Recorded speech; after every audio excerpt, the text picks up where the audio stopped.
video kali ini saya akan membahas mengenai materi inti atom dan impact nuklir pada bab 10. Selamat menyaksikan.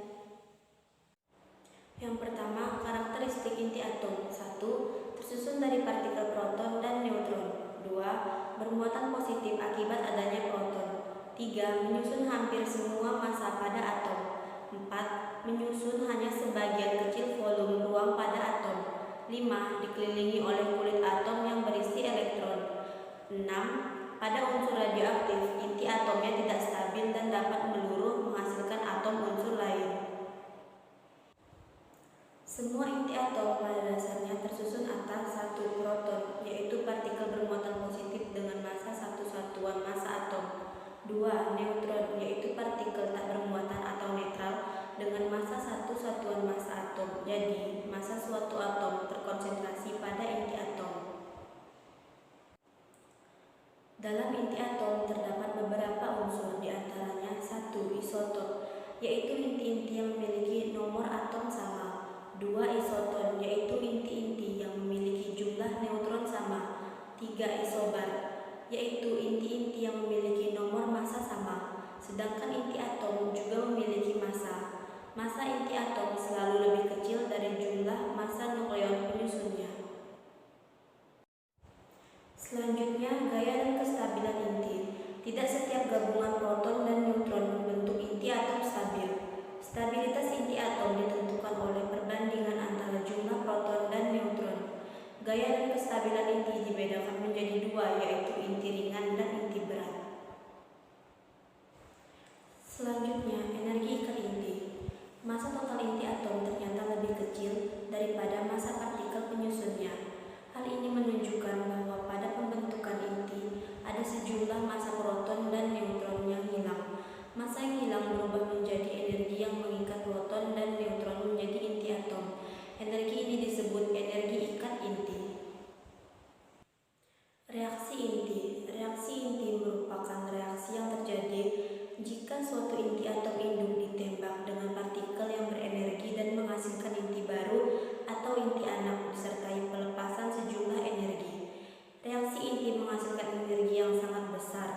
Oleh karena menghasilkan energi yang sangat besar, reaksi inti pernah disalahgunakan sebagai senjata pemusnah massal dalam perang.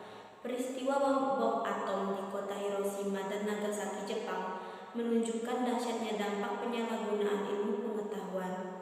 Reaksi inti dibedakan menjadi dua, yaitu reaksi fusi dan reaksi fisi.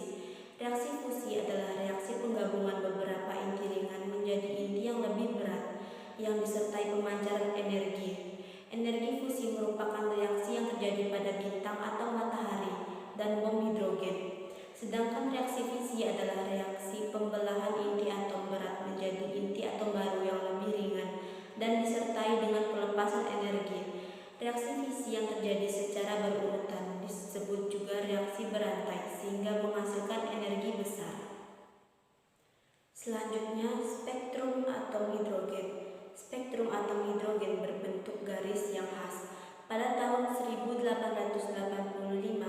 John Jacob Balmer menemukan perumusan secara empiris tentang panjang gelombang pada garis spektrum atom hidrogen. Persamaannya adalah 1 per lambda sama dengan R dikali 1 per N kuadrat dikurang 1 per M kuadrat. Selanjutnya B. Radioaktivitas. Radioaktivitas adalah gejala terpancarnya partikel-partikel radioaktif akibat peluruhan atau disintegrasi inti dalam rangka menuju inti stabil. Inti-inti yang mengalami peluruhan ini disebut inti radioaktif. Disintegrasi ini dapat terjadi karena buatan manusia, yaitu dengan cara menembak suatu inti dengan partikel lain. Peristiwa tersebut dinamakan transmutasi inti. 1. Sinar-sinar radioaktif. Ada 3 jenis sinar radioaktif yang dihasilkan dari peluruhan inti radioaktif. A. Radiasi alfa. Radiasi alfa terbentuk saat suatu unsur radioaktif memancarkan partikel alfa dan membentuk unsur baru dalam proses yang disebut peluruhan alfa. B. Radiasi beta. Inti tidak stabil yang memiliki jumlah neutron lebih banyak daripada jumlah protonnya akan memancarkan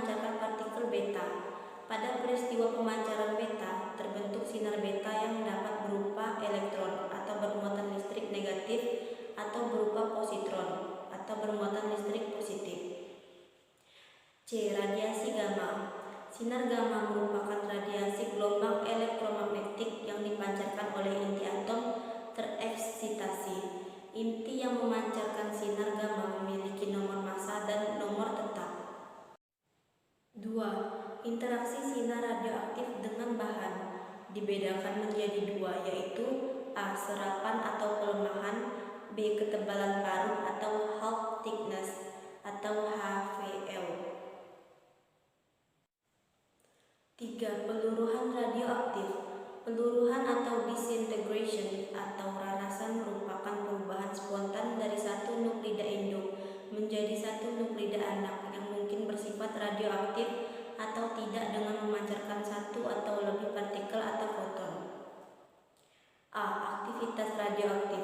Proses peluruhan radioaktif akan terus berlangsung hingga dihasilkan inti yang stabil. B. Peluruhan inti. Aktivitas radioaktif menyebabkan perbedaan jumlah partikel sebelum dan sesudah reaksi peluruhan. C. Waktu paruh atau half time. Pada suatu kondisi tertentu, jumlah partikel menjadi setengah partikel mula-mula. Waktu yang diperlukan dalam proses tersebut disebut waktu paruh. Selanjutnya C. Aplikasi efek nuklir dan proteksi radiasi. 1. Aplikasi efek nuklir di bidang energi. A. Reaktor fusi. Reaktor tokamak merupakan reaktor fusi pertama buatan ilmuwan Rusia Igor Yevgenyevich Taman dan Andrei Sakharov pada tahun 1950. Reaktor tersebut bekerja berdasarkan reaksi fusi antara deuterium dan tritium yang menghasilkan helium, neutron, dan energi. Reaksi fusi dalam reaktor tokamak menghasilkan limbah radioaktif dengan umur paruh yang pendek. Neutron yang dipancarkan dari reaksi fusi juga dapat membuat bahan struktur reaktor yang ditumbuknya menjadi radioaktif. Radioisotop yang dihasilkan karena aktivitas neutron ini mempunyai waktu paruh kurang dari 100 tahun. B. Reaktor fisi. Reaktor fisi di dalam reaktor diharapkan dapat berlangsung secara kontinu dan terkendali. Komponen utama reaktor fisi yaitu uranium sebagai bahan bakar, neutron kecepatan rendah atau neutron thermal, moderator, dan bahan pengendali. Berdasarkan fungsinya, reaktor fisi dibedakan menjadi reaktor riset dan reaktor daya. Pada reaktor daya, energi hasil reaksi dimanfaatkan sebagai sumber energi. Adapun pada reaktor riset, energi hasil reaksi dibuang ke lingkungan. 2. Aplikasi efek nuklir di bidang industri. A. Penentuan homogenitas proses. Radioisotop dapat dimanfaatkan sebagai perunut dalam kegiatan industri. Kelebihan teknik perunut radioisotop ini adalah dapat dilakukan tanpa mengganggu atau menghentikan proses produksi yang sedang berjalan. B. Pengelolaan lingkungan. Teknik radiasi elektron dapat digunakan untuk membersihkan polutan-polutan yang terlepas ke lingkungan. 3. Aplikasi efek nuklir di bidang hidrologi. Radioisotop dapat digunakan sebagai perunut dalam bidang hidrologi. A. Penentuan gerak sedimen. Teknik yang dilakukan yaitu menandai sedimen di pelabuhan dengan radioisotop atau dengan membuat endapan tiruan yang diaktifkan. Sedimen radioaktif dilepaskan ke dasar laut di daerah yang diselidiki. Endapan radioaktif ini akan mengikuti gerak endapan asli. B. Penentuan kebocoran bendungan. Penentuan kebocoran bendungan dilakukan dengan melepas radioisotop pada tempat tertentu yang dicurigai sebagai tempat rembesan atau kebocoran. Aplikasi efek nuklir di bidang kesehatan. A. Radioterapi. Radioterapi adalah tindakan medis menggunakan radiasi pemion untuk mematikan sel kanker sebanyak-banyaknya dan berusaha meminimalkan kerusakan pada sel normal. Terdapat dua teknik dalam radioterapi, yaitu teleterapi atau sumber eksternal dan brachyterapi atau sumber internal. B. Kedokteran nuklir. Kedokteran nuklir merupakan cabang ilmu kedokteran yang menggunakan sumber radiasi terbuka dari disintegrasi inti radionuklida buatan atau radiofarmaka untuk tujuan diagnostik, terapi, dan paliatif atau penghilang rasa sakit. Pada kedokteran nuklir, radioisotop digunakan sebagai perunut di dalam tubuh dan waktu paru fisik maupun biologis yang singkat sehingga dapat menunjang diagnostik dan terapi. C. Sterilisasi alat dan produk kesehatan. Keuntungan sterilisasi dengan radiasi sinar gamma yaitu dapat dilakukan pada suhu kamar, tidak menimbulkan kenaikan suhu, dapat menembus seluruh bagian produk, tidak merusak bahan, meninggalkan residu, dan dapat mensterilkan produk dalam jumlah besar. 5. Aplikasi teknik nuklir di bidang pangan. A. Pengendalian hama dengan teknik serangga mandul. Serangga pada stadium pupa diradiasi sinar gamma sehingga menghasilkan hama jantan mandul. Perkawinan antara hama jantan dengan betina normal menghasilkan telur tanpa embrio atau tanpa keturunan. B. Efisiensi pemupukan. Studi hubungan tanah dan tanaman dapat dilakukan dengan mengaplikasikan teknik isotop, baik isotop yang bersifat stabil maupun isotop yang bersifat radioaktif. 6. Aplikasi teknik nuklir di bidang peternakan. Penelitian nuklir dalam bidang peternakan mengarah pada peningkatan produksi ternak, perbaikan sistem reproduksi, kesehatan, dan manajemen ternak. Keuntungan penggunaan teknik nuklir dalam litbang peternakan yaitu kepekaan deteksi tinggi, akurat, efektif, aman, dan ekonomis. 7. Dampak dan proteksi radiasi. A. Dampak paparan radiasi. Pada umumnya, efek paparan radiasi dapat dibedakan menjadi efek stokastik dan efek deterministik. Efek stokastik adalah efek yang timbul pada sistem biologi baik sel maupun molekul yang tidak mempunyai ambang batas tertentu. Efek deterministik adalah efek yang muncul apabila dosis yang diterima melebihi dosis ambang dan umumnya terjadi dalam waktu relatif singkat. B. Nilai batas dosis. Nilai batas dosis merupakan batas maksimal dosis yang boleh diterima oleh seseorang yang terkena paparan radiasi. NDB yaitu dosis yang diterima dalam jangka waktu tertentu atau dosis berasal dari penyinaran intensif secara seketika untuk mencegah terjadinya cacat somatik maupun genetik. C. Prinsip proteksi radiasi. 1. Perisai. Perisai digunakan untuk melindungi diri dari pancaran sinar penion. 2. Jarak. Untuk mengurangi risiko terkena paparan radiasi, posisikan diri jauh dari sumber radioaktif. 3. Waktu. Upayakan untuk tidak terlalu lama di dekat sumber radiasi saat proses radiografi. Hal ini dimaksudkan agar dapat mengurangi dosis yang diterima secara proporsional. Pembahasan soal yang pertama. Atom hidrogen berpindah lintasan dari M sama dengan 3 ke N sama dengan 1. Jika R adalah konstanta Rydberg, berapakah panjang gelombang foton yang dipancarkan? Penyelesaian. Diketahui N sama dengan 1, M sama dengan 3. Ditanya panjang gelombang foton yang dipancarkan. Jawab, lambda sama dengan M kuadrat dikali M kuadrat per M kuadrat dikurang N kuadrat dikali R. Lambda sama dengan 1 kuadrat dikali 3 kuadrat per 3 kuadrat dikurang 1 kuadrat dikali R, menghasilkan 9/8R. Pembahasan soal kedua.